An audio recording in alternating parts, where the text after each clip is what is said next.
अस्सलाम वालेकुम स्टूडेंट्स। मेरे सब्सक्राइबर्स व्यूवर्स को मालूम होगा कि मैंने जो एमसीक्यू सेशन स्टार्ट किया है उसमें ब्रॉस के तमाम एमसीक्यूज़ चैप्टर वाइज मैं आपको दे चुकी हूँ। और मैंने लास्ट वीडियो में ये कहा था कि जो पोएम सेक्शन होगा वो मैं इस तरह से नहीं दूँगी कि पोएम वाइज आपको एमसीक्यूज़ प्रोवाइड करूँ, बल्कि मैं आपको तमाम पोएम्स के एमसीक्यूज़ एक साथ दे दूँगी। क्योंकि 50% एमसीक्यूज़ आ रहे हैं तो मैं आपको ये मशवरा दूँगी कि आप एमसीक्यूज़ पे ख़ुसूसी तवज्जो दीजिए, क्योंकि एमसीक्यू एक ऐसी चीज़ है कि अगर आप सही कर लें तो आप ज़्यादा नंबर हासिल कर लेंगे। अगर आपका एक एमसीक्यू भी गलत हुआ तो इसका मतलब है आपका पूरा एक नंबर चला गया। तो इस बात पे ख़ुसूसी तवज्जो दीजिए।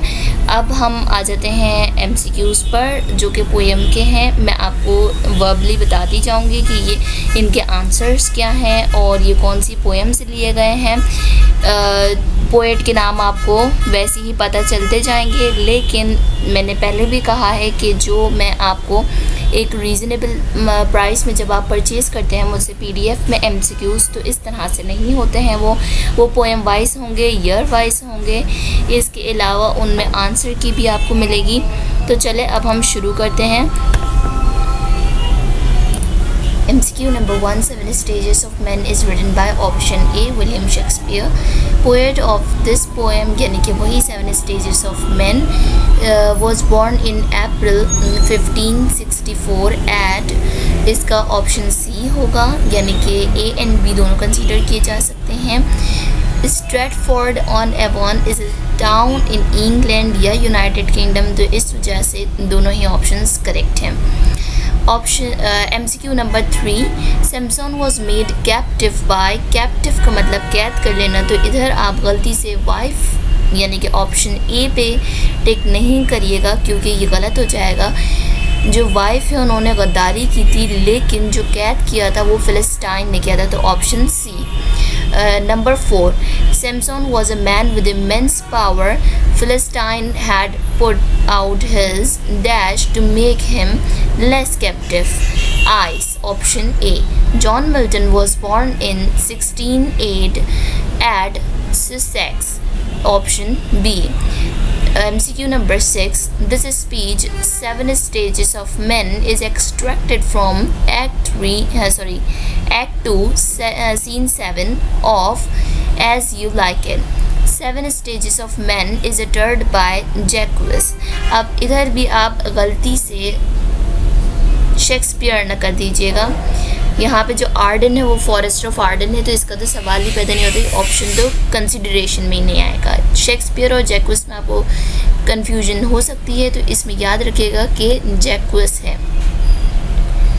शैली expressed love for his ex wife, ये जब आप पोएट का इंट्रो पढ़ेंगे जो कि आपको पीछे दिया जाता है बुक के, तो वहाँ पर पोएट के तमाम पोएट्स के इंट्रोडक्शन हैं। जब आप उन्हें पढ़ेंगे तो आपको काफ़ी हेल्प मिलेगी एमसीक्यू सॉल्व करने में भी। इसके अलावा आपको इन चीज़ों के बारे में भी जानने को मिलेगा कि जो शैली हैं जो कि म्यूज़िक विंड्स ऑफ वॉइसेस के राइटर हैं, पोएट हैं, तो उन्होंने ये पोएम किस वजह से लिखी थी, किसके लिए लिखी थी, ये आपको मालूम होगा।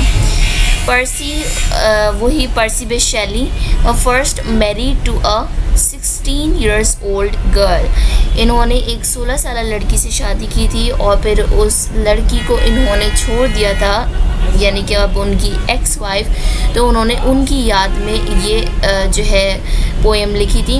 अब हम नेक्स्ट एमसीक्यू पे चलते हैं।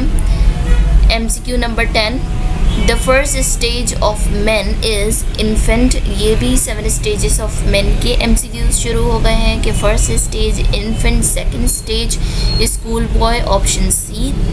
फिर MCQ number 12, the third stage of a man is lover, option B. अच्छा, अगर लवर की जगह आपको फ़र्ज़ करें कि MCQ में टीन एज भी कह देते हैं, तो आप कंफ्यूज ना होइएगा, आप टीन एज पे टिक करिएगा क्योंकि टीन एज या लवर एक ही एज होती हैं।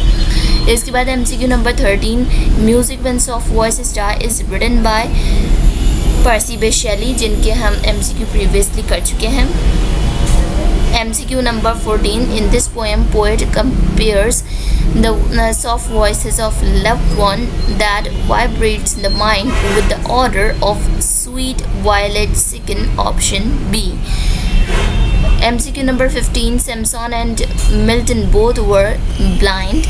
ये MCQ बहुत ज़्यादा 10 years में आता है कि जो राइटर हैं जॉन मिल्टन और जो पोएम है जिन पर लिखी गई है, जॉन मिल्टन ने जिस शख्सियत पर पोएम अपनी तहरीर की है, सैमसन अगेनिस्टिस, तो सैमसन अगेनिस्टिस और जॉन मिल्टन में क्या सिमिलैरिटी थी?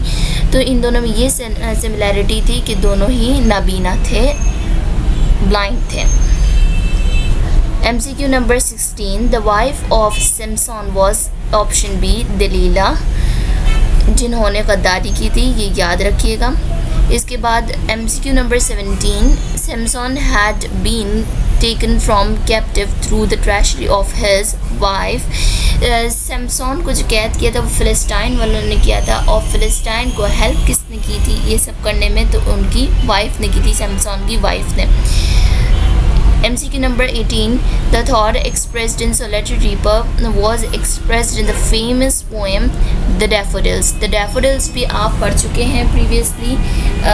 ये जो Daffodils है ये उन्होंने जो सॉलिटरी रीपर के राइटर विलियम वर्ड्सवर्थ है वही इन्होंने लिखी थी, और कुछ इसी किस्म की उसमें भी बातें थी। MCQ number 19, lines of Solitary Reaper have been written by William Wordsworth. And as I mounted up the hill, the music in my heart I bore. These lines have been taken from the poem Solitary Reaper and are written by, ये मैं आपको add करके बता रही हूँ, and are written by William Wordsworth. In the poem The Solitary Reaper, William Wordsworth compared the singing girl with that of nightingale. ऐसा था ना, इसमें एक सेंटेंस था, no nightingale did ever chaunt, जहाँ तक मुझे याद पड़ता है, तो इससे nightingale।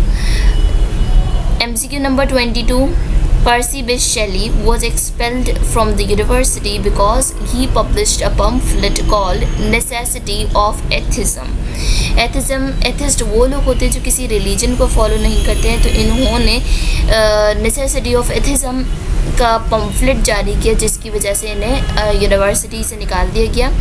MCQ number 23, lines among the, ये मैंने कुछ आई थिंक से मिस्टेक की है, ये यानी कि बुक्स के नाम है the cloud, ode to the west, Euganean hills, तो ये सब किसने लिखी हैं? These all are written by G Elena,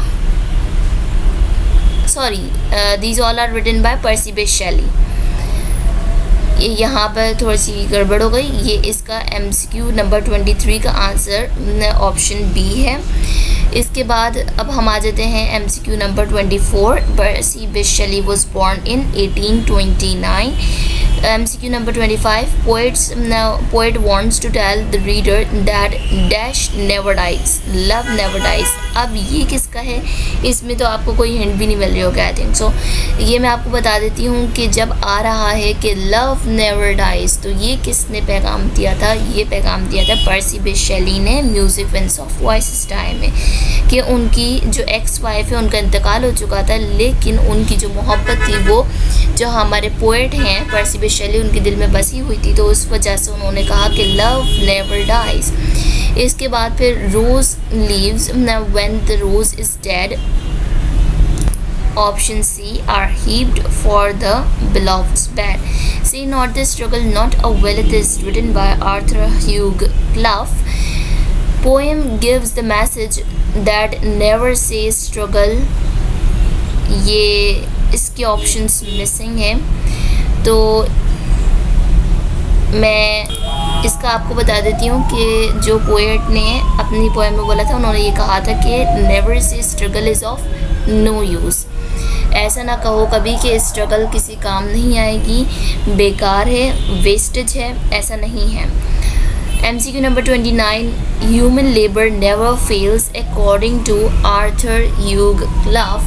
और ये लेबर नेवर फेल्स इससे आपको पता चल जाता है कि ये से not the struggle not a village से ली गई है, जिसके पोएट आर्थर ह्यूग क्लफ हैं। इसके बाद फिर MCQ number 30, the struggle and hard work are never wasted. ये MCQ नंबर 30 MCQ नंबर 28 से रिजेम्बलेंस रखता है। इसके बाद फिर MCQ number 31, the lost star is written by, जो कि आपकी रिड्यूस सिलेबस के मुताबिक द लास्ट पोएम है, तो उसके राइटर पोएट जी एलाना या ग़ुलाम अली एलाना है। इसके बाद MCQ number 32, G Allana was born in 1906 in, इसके ऑप्शन भी मिसिंग है, तो मैं इसकी बता देती हूँ आपको कि इसका आंसर क्या है। इसका ऑप्शन है कराची, क्योंकि अब जाहिर सी बात है कि मैंने ये जो MCQs की तरतीब रखी थी ये आपको PDF में प्रोवाइड करने के हिसाब से रखी थी, तो जिन बच्चों ने लिए हैं तो उनको करेक्शन से मिल गए हैं, लेकिन असल में मसला ये है कि मैंने दोबारा से एक नई फ़ाइल रीसेट की, तो इस वजह से आपको थोड़ी सी डिफ़िकल्टी पेश आ रही होगी कि किसी के ऑप्शंस नहीं हैं, तो थोड़ी सी सेटिंग्स में मिस्टेक है।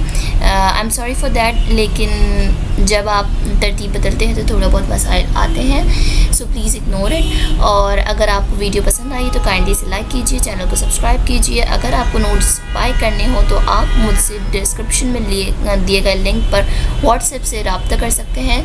इसके अलावा अब मैं आपको प्ले के MCQs भी प्रोवाइड कर दूँगी। पेयर ऑफ वर्ड्स का जो मुझे कहा गया था कि इस पर वीडियो बनाई जाए, तो मुझे याद है, मैं इंशाल्लाह उस पर भी काम करूँगी। अल्लाह हाफिज़।